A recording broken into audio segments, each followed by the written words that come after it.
Today we explore the tragic case of James Andrews, who lost his life in a violent attack right outside his home. To this day, the mystery remains unsolved. Just 3 days before Christmas, in 2004, the home of James Scooter Andrews in Pasadena, Texas, was a picture of holiday cheer.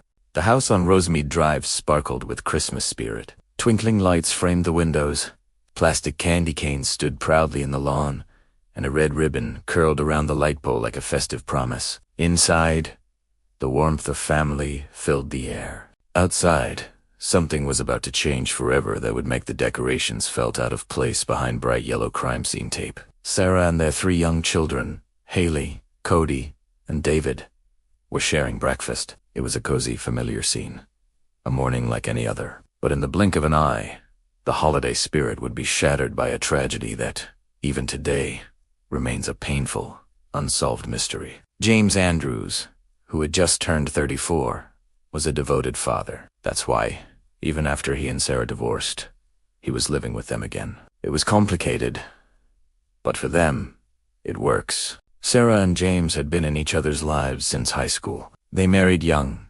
Sarah was just 80 and welcomed their daughter Haley a year later. To Sarah, he was always Scooter, a nickname everyone used with affection. After becoming a father, James joined the National Guard, though Sarah recalls he was never one to embrace authority. If James set his mind to something, he made it happen, Sarah said. He was in college, thriving, really doing well.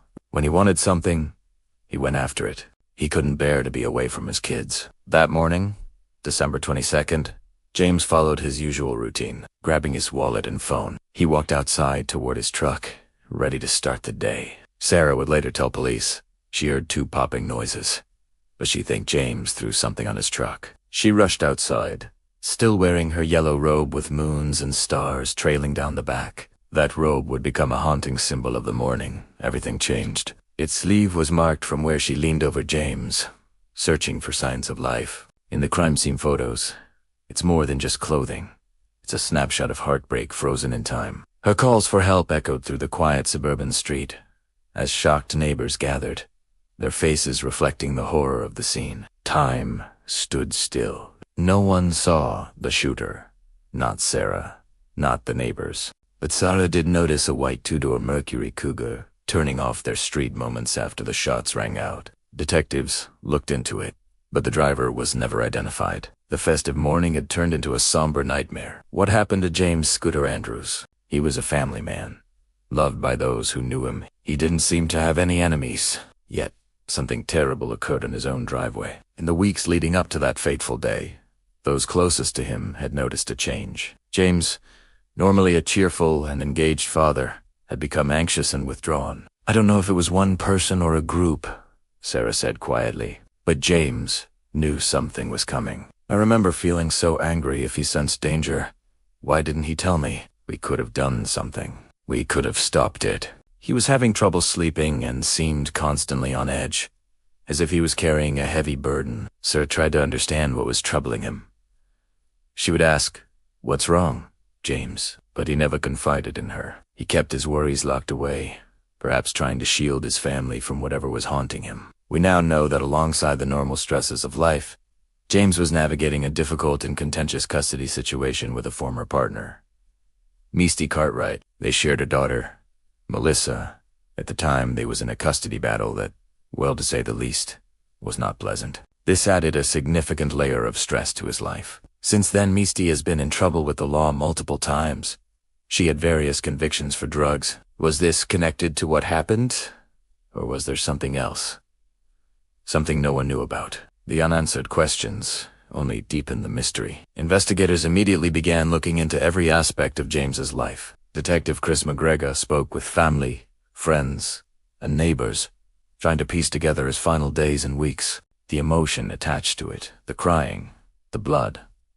I remember it vividly, McGregor recalled. Everyone they talked to described James as a kind man dedicated to his children. The idea that someone would want to harm him seemed impossible. They explored his personal relationships, including the custody dispute. His ex-girlfriend, Misty, was interviewed and never considered as a suspect. 1 year later, in 2005, She was ready to talk to detectives again. She mentioned someone she believed might have more information. This lead seemed promising. A potential breakthrough in a case with few clues. However, when investigators approached this individual, he refused to speak to investigators. He was a law student and former deputy reserve. He knew the law. His identity was never released and he was never arrested. Misty claimed he knew how to cover up a crime and was helping her fight the custody battle. This let me stunned a little bit. Ken he really refused? I mean, Misty named him as the only suspect. For 21 years it was the only lead they get regarding this case. Without their cooperation, the lead went cold. And Wheatdead, one of the few potential paths to an answer, was blocked. No charges were ever filed. And despite years of tireless investigation by the Pasadena Police Department, the case grew colder and colder, eventually becoming one of the many unsolved files that haunt families and investigators alike. Investigators are still searching for the missing piece that could break the case wide open. There's hope that James's murder will one day be solved. With advances in DNA technology, authorities are now considering re-examining key pieces of evidence. For James's family, the years that followed have been a journey of grief and a relentless search for closure. The home that once echoed with laughter and holiday cheer became a place of sorrowful memories. Sarah and the children eventually had to move away, unable to escape the shadow of that tragic morning. The pain of not knowing is a unique kind of torture, a wound that never fully heals because there are no answers to help it scar over. Every holiday, every birthday, every milestone is a reminder of the man who was stolen from them. Haley, now grown and a mother herself, still misses her dad. He missed out on so much, she reflects, thinking of the graduations, weddings, and grandchildren he never got to see. He didn't get to walk me down the aisle. The passage of time hasn't diminished the memory of her father. I think of him every single day, she shared. The loss is immense, not just for what they had, but for everything he missed. His absence is a constant presence in their lives. Sarah, while finding a way to move forward and build a life for her children, has never given up hope for the truth. She seeks answers not for revenge, but for understanding. It doesn't bring him back, she says with a heavy heart, but it helps us understand. Part of me died that day I saw James on the front lawn. Standing is the key to peace, a way to finally make sense of a senseless act and perhaps begin to truly heal. The why is just as important as the who. This is where you might be able to help. It has been many years, but memories persist. Alliances shift, and people who were once afraid to speak up might now feel compelled to do the right thing. Someone, somewhere, knows what happened to James Scooter Andrews on that December morning. Maybe it was something you saw, something you heard, or something someone confessed to you in a moment of weakness. Even the smallest, most seemingly insignificant detail could be the missing piece that cracks this case wide open. If you have any information, no matter how minor you think it is, please contact the Pasadena Police Department. Their number is 713-4771-221.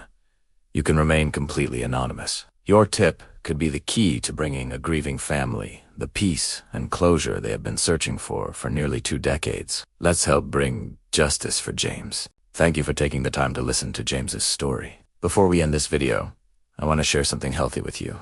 Just a handful of berries a day can boost your memory and protect your heart. Swap sugary snacks for a bowl of mixed berries. Blueberries, strawberries, and blackberries are tiny but mighty. Your body will thank you. If this case touched you, please share this video to help spread the word. And don't forget to subscribe for more stories that deserve to be heard. Together, we can make a difference.